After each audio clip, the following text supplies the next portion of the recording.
Assalamualaikum warahmatullahi wabarakatuh. Perkenalkan, nama saya Eliza Khairun Najwa. Saya dari Fakultas Syariah, jurusan Hukum Tata Negara Lokal 1A. Alasan saya sendiri memilih prodi Hukum Tata Negara ialah saya ingin menjadi orang yang paham akan hukum dan ingin bercita-cita menjadi lawyer yang menjunjung tinggi akan keadilan. Nah, di sini saya ingin menjelaskan sedikit tentang sumber hukum. Sebelum membahas tentang apa-apa saja itu sumber hukum, ada baiknya kita mengetahui apa itu sumber hukum. Untuk sumber hukum sendiri adalah segala hal yang bisa menimbulkan atau melahirkan aturan-aturan yang bersifat memaksa. Terdapat dua arti mengenai sumber hukum. Yang pertama itu sumber hukum material. Sumber hukum material merupakan semua norma, kaidah, aturan yang menjadi pedoman manusia dalam bertindak. Sumber hukum material ditentukan berdasarkan perasaan ataupun keyakinan dari seorang individu atau kelompok masyarakat.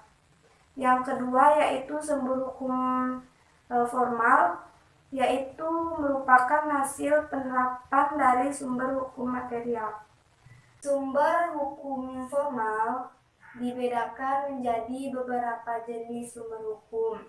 Di antaranya yang pertama yaitu undang-undang. Nah, undang-undang atau statute adalah sumber hukum berupa semua aturan yang mempunyai kekuatan hukum dan mengikat dan dijaga oleh pemerintah. Undang-undang harus dipatuhi oleh warga negara yang bersangkutan.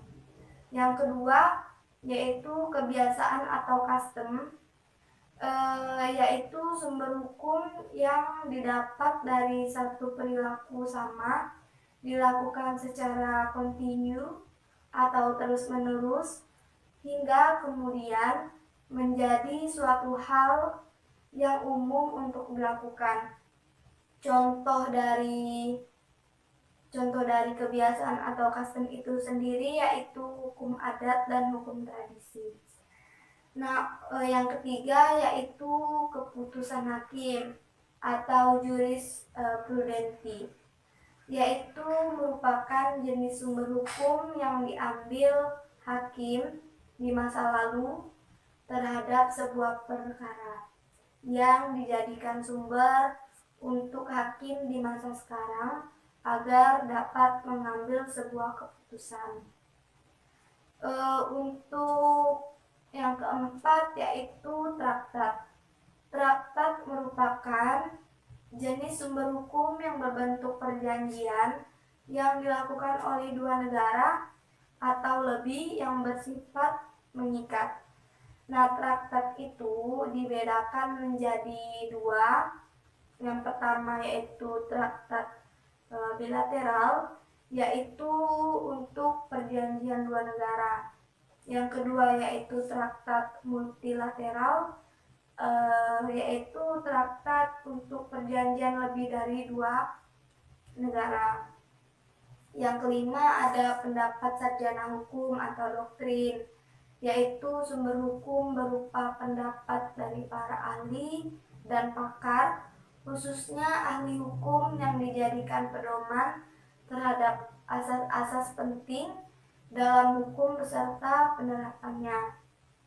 Contoh dari sumber hukum yang pertama yaitu sumber hukum material, dalam pasal 199 KUH Perdata mengenai tentang putusnya perkawinan, dan pasal Undang-Undang Perkawinan junto pasal 20 ayat 1 Peraturan Pemerintah 9 tahun 1975 mengenai tentang cerai gugat. Yang kedua yaitu contoh formal pada pasal 209 KUH Perdata tentang alasan perceraian dan pasal 234 KUH Perdata tentang pihak yang berwenang memproses gugatan cerai. Menurut saya sendiri, arti pentingnya mempelajari ilmu hukum adalah untuk meningkatkan rasa kesadaran untuk taat pada aturan.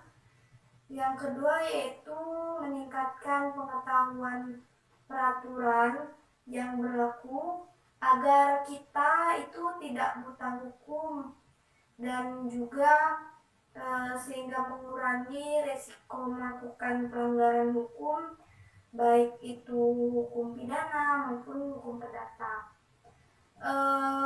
Untuk mahasiswa sendiri yang mengetahui dan memahami hukum dapat lebih taat dan tertib dalam melaksanakan hukum. Sebaliknya, mahasiswa yang tidak mengetahui dan memahami hukum itu, mereka pasti akan cenderung bersifat semaunya sendiri. Nah, selanjutnya itu untuk menghindari penipuan hukum. Banyak di Indonesia ini banyak masyarakat yang tidak paham hukum itu dibodohi oleh oknum-oknum penegak hukum yang kerap memanfaatkannya. Ya, selanjutnya itu menambah bekal setelah lulus dan masuk ke dunia kerja maupun berwirausaha. Selanjutnya yaitu memberikan pengetahuan mengenai peraturan perundang-undangan. Baiklah, mungkin sekian yang dapat saya sampaikan. Kurang lebih saya mohon maaf. Wassalamualaikum warahmatullahi wabarakatuh.